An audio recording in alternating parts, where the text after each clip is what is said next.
Welcome back, sports fans. Rob Webster once again coming to you from deep in the heart of Texas. Today we're going to review Week 9, look ahead to Week 10. Let's look at the results from Week 9. Week 9, we did all right. As Dennis Green famously said, they were who we thought they were. So I am who you think I am. I'm about a 70% guy.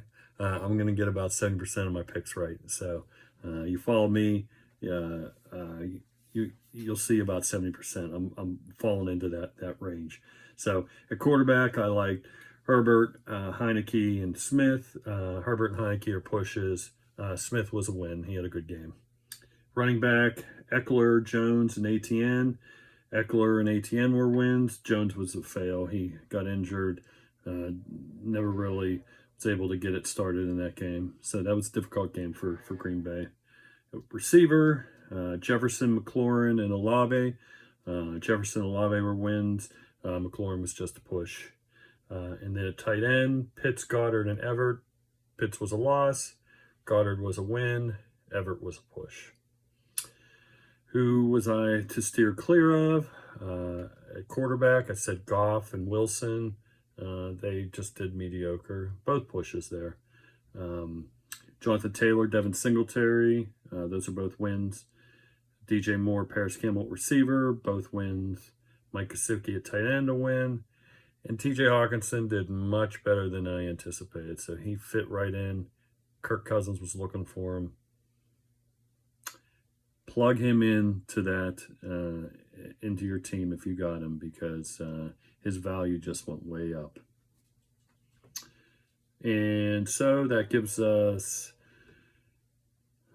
11 wins, 3 losses, 6 pushes. It's about 70%. So overall, for the year, we are at about 72%. Which, hey, is a passing grade. I might just get credit for the course, you know what I'm saying? As far as our sleepers, we didn't do so hot on the sleepers. Trevor Lawrence was a win. A.J. Dillon, not a win. Chase Claypool, not a win. Taysom Hill, barely even made the stat sheet. So, only picked one this week, so we got to get back on that trend. Maybe get our sleepers a little more focused there. So, but hey, enough with living in the past. Let's look on to Week 10. So who do I like at quarterback this week? Well, first name on that list is Justin Fields. This guy's been hot the last 5 weeks. He's been a top 5 fantasy quarterback. He is running. He is passing. He is just generating points. If he's not rostered in your league, go get him, put him on your roster. He just might win you a championship. But this week, I especially like him. He's playing the Detroit Lions. That defense hasn't been able to stop anybody. So I like Justin Fields to do what he's been doing the last 5 weeks to continue his success this week. So Justin Fields against the Lions. I also like Tua Tagovailoa. Sorry, Tua. I apologize for butchering your name there. Against the Browns this weekend. Tua is just a machine. He's out there. He's scoring points. So he'll continue that this week against the Browns. They haven't proven great at stopping the pass. Tua will scramble. He'll generate points. He'll do what he does. So Tua against the Browns this week. I also like Jalen Hurts, Philadelphia Eagles against the Washington Commanders. I like Jalen Hurts pretty much every week, so he should be in your lineup regularly. But I especially like him against the Commanders this week. He should kind of go off. I believe that game's on Monday night. So Commanders they're struggling. This last week, they really should have won that game they had, and they just didn't. So they're mentally struggling, I think, and it's just going to continue with Jalen Hurts this week. So At running back, I like Saquon Barkley, New York Giants against the Houston Texans. Texans rush defense has been just atrocious. Um, you know, the Giants aren't going to pass the ball a lot. They're going to look for Saquon. Saquon's going to take advantage of it. You saw what Derrick Henry did 2 weeks ago. So I look for that kind of trend to continue against the Texans until they can prove that they can plug some holes and make some stops. So Saquon Barkley against the Texans this week. I also like Nick Chubb, Cleveland Browns against Miami Dolphins. Chubb's just been a machine. He got a week off, got some rest. He'll continue doing what he does. They're not expecting Deshaun Watson back for another week, so you're going to get a steady dose of Nick Chubb this week. I expect him to do well. I also like Christian McCaffrey. San Francisco 49ers playing the LA Chargers. Nice West Coast game. They're going to be moving the ball a lot. Those West Coast teams, that's how they like to play. And Shanahan likes what he got out there. So I anticipate that you're going to see a lot of touches, a lot of targets. They're going to look to get the ball in McCaffrey's hands because he'll start making things happen. So McCaffrey against the Chargers this week. The wide receiver, you know how I like to sometimes do quarterback, pass catcher duos. This week is no exception. So I like A.J. Brown for the Eagles, along with Jalen Hurts against that Washington Commander team. You know, they traded away one of their starting corners to the Steelers. So A.J. Brown, it's difficult to cover him anyway. So you're just going to see Jalen Hurts getting him the ball, and you're going to see A.J. Brown kind of dominate that game.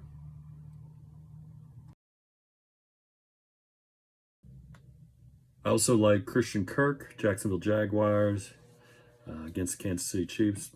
Jaguars are going to get behind early, I think, and they're going to have to throw the ball. Christian Kirk is the man there. He's doing a lot of good stuff, generating a lot of offense. Got a good quarterback in Trevor Lawrence. So you'll see that kind of trend continue. They had a good week last week.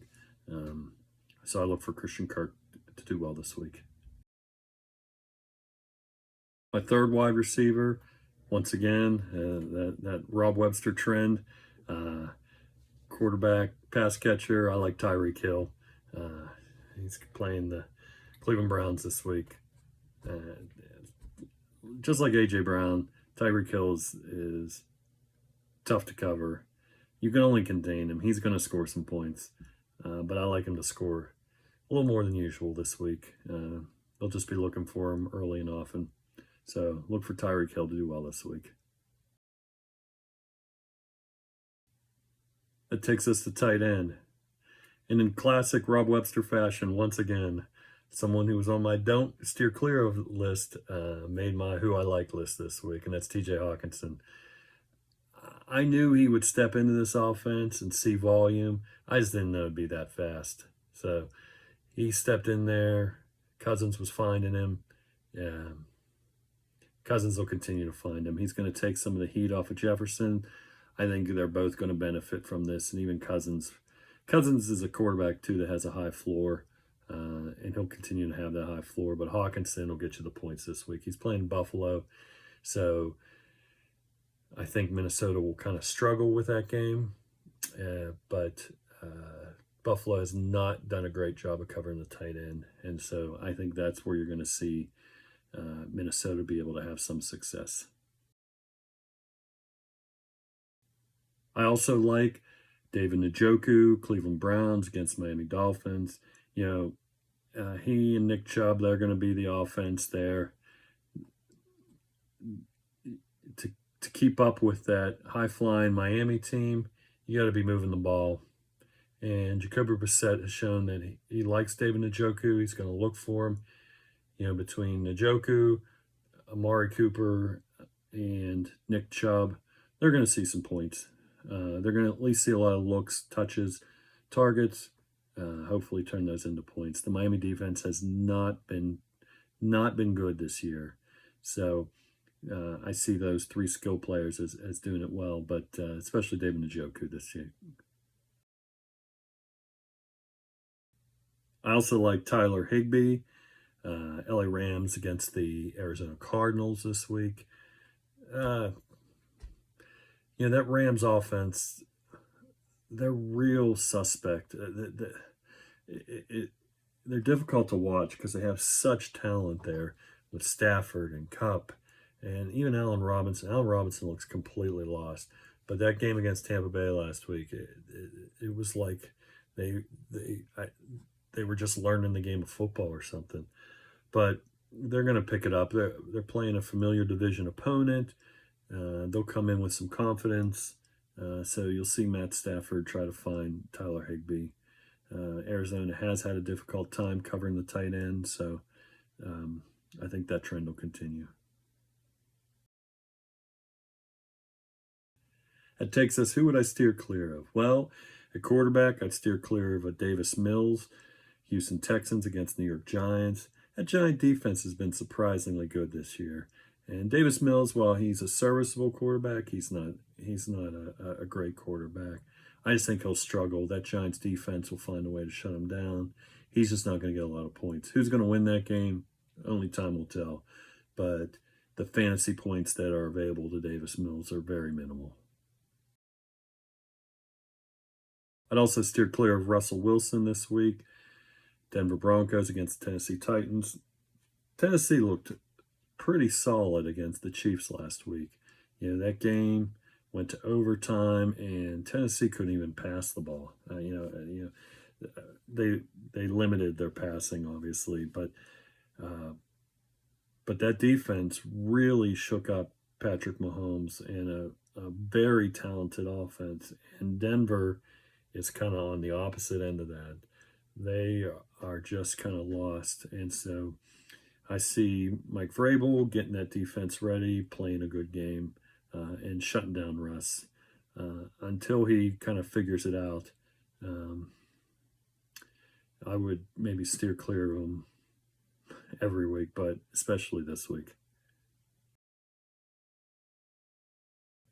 I'd also steer clear of Najee Harris, Pittsburgh Steelers against New Orleans Saints. He has not looked good for most of the season. I might steer clear of him every week, but especially this week, that New Orleans front four, they're tough to run against. They're just not going to find holes. The offensive line hasn't been good for the Steelers. It hasn't been all on Najee. I don't see him finding anything and seeing any points. So I'd steer clear of him this week. I'd also steer clear of Ezekiel Elliott, Dallas Cowboys against Green Bay Packers. Zeke's kind of banged up. He's just not looking all that crisp. Tony Pollard's chomping at his heels. When Tony Pollard gets in there, he makes big plays. That Green Bay defense has been tough. All of these kind of come together for this perfect storm of Ezekiel Elliott just not getting the volume, not getting the points, and not being productive with the touches he has. So it's going to be a tough week for him. He made my support list last week, and now he's on my steer clear list, and that's Terry McLaurin, Washington Commanders against the Philadelphia Eagles. That Eagles pass defense has been just solid this year. They put a lot of pressure on the quarterbacks. The corners have taken advantage and created a lot of turnovers. They're just tough this year, and so I just don't see Taylor Heinicke getting him the ball. It'll be a tough week for Terry this week, so I'd steer clear of him. I'd also steer clear of Adam Thielen, Minnesota Vikings against the Buffalo Bills. once again, that Bills defense, when healthy, the secondary's been really good. And so I just see that continuing. Thielen hasn't been much of a factor in most games this year. And this is just going to be another one of those that the Vikings are going to use Hawkinson now and Jefferson, and that's how they're producing. And Dalvin Cook and Thielen's just going to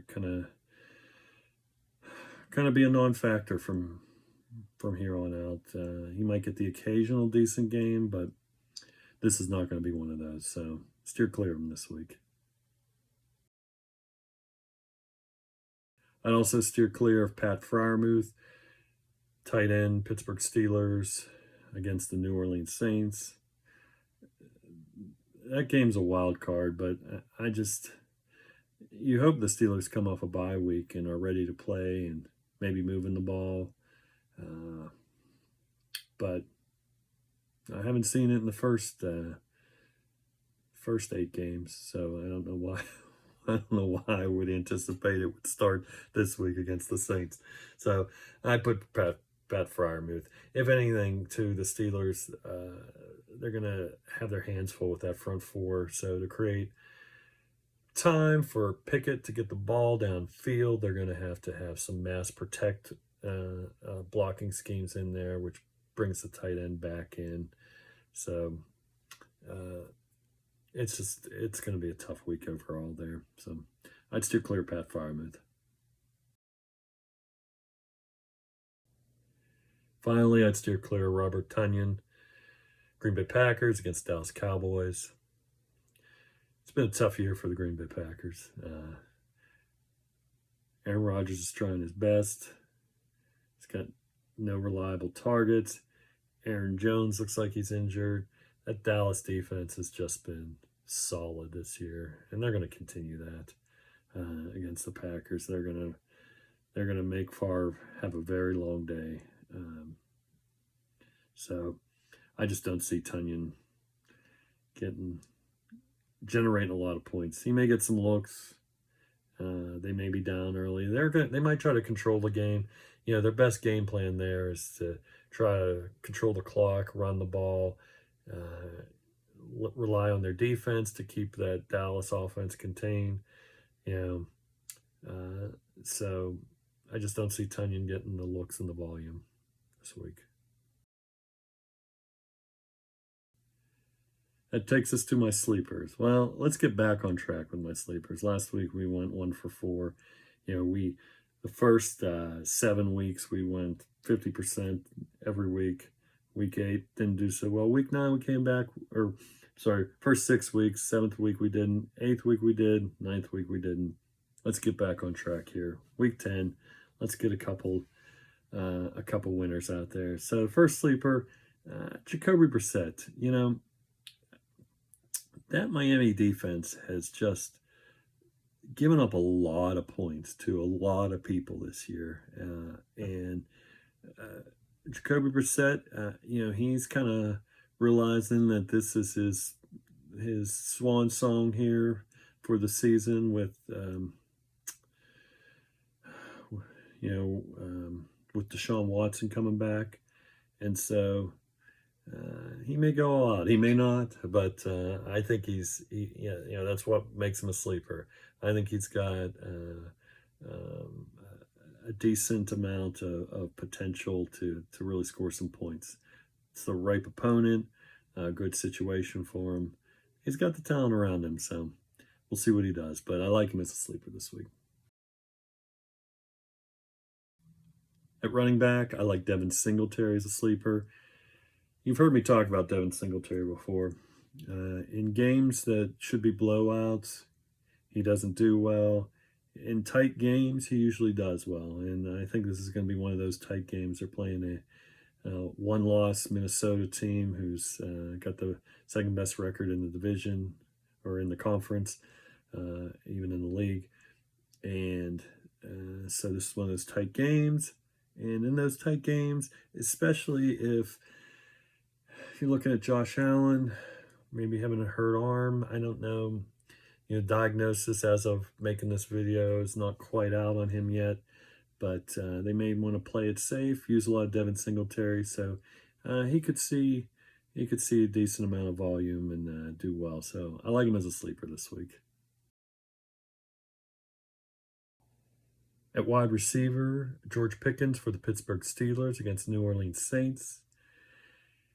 This will be George's first week without Chase Claypool in the lineup, so I'm interested to see what sort of volume share he gets then between him and Deontay Johnson. Deontay Johnson will get their top cover.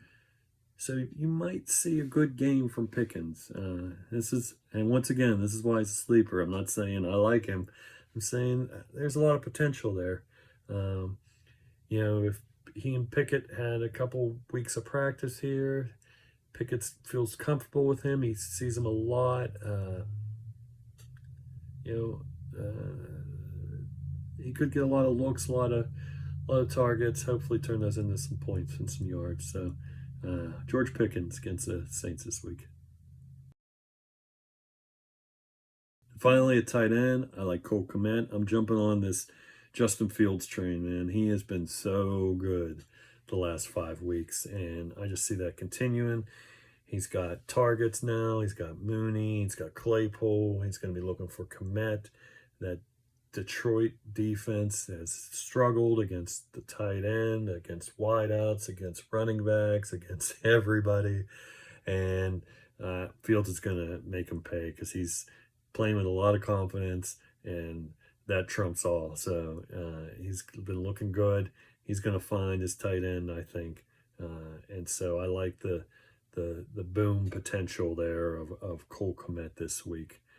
So that's all we got. Go out, watch football this weekend, enjoy yourself, enjoy week 10. Once again, if you have any comments or questions specifically, leave them in the comments. I will respond. But I thank you for watching. Enjoy your weekend, and God bless. Thank you so much.